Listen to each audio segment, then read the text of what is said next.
గత వైసీపీ ప్రభుత్వం హయాంలో తిరుపతి స్వామివారి లడ్డు తయారీకి యానిమల్ ఫ్యాట్ వాడారని, నాణ్యత లేకుండా చేశారన్న సీఎం చంద్రబాబు విమర్శలపై ఘాటుగా స్పందించారు వైసీపీ నేత, మాజీ టీటీడీ చైర్మన్ వైవి సుబ్బారెడ్డి. స్వామివారి లడ్డు ప్రసాదం తయారీకి మెరుగైన నాణ్యతమైన ప్రమాణాలు పాటించామని చెప్పారు. తమపై నిందారోపణలు చేసిన బాబుపై డిఫెమేషన్ యాక్ట్ కింద కేసు వేస్తామన్నారు.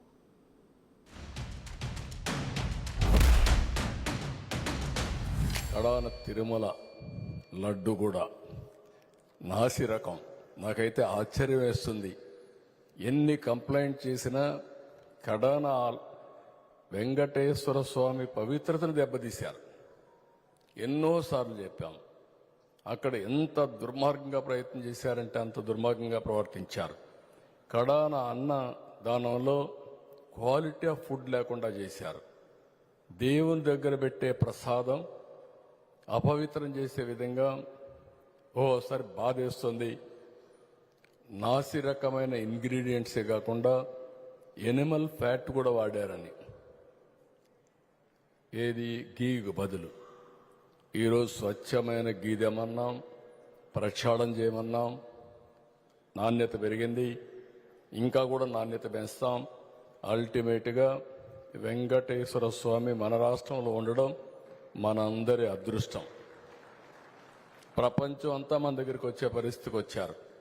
అలాంటప్పుడు వెంకటేశ్వర స్వామి పవిత్రతను కాపాడుకోవాల్సిన బాధ్యత మనందరిపైన ఉంది. ఇది కూడా చేస్తామని చెప్పి కూడా నేను మీకు తెలియజేస్తున్నా.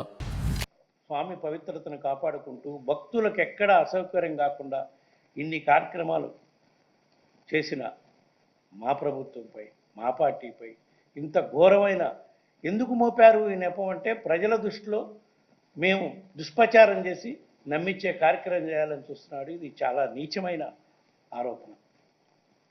దీనిపై వాళ్ళు చంద్రబాబు నాయుడు గారి ఎవరైతే మాట్లాడారో దీనిపై వాళ్ళు స్పందించాలి. వాళ్ళ దగ్గర ఏమైనా ఆధారాలు ఉంటే నిరూపించాలి.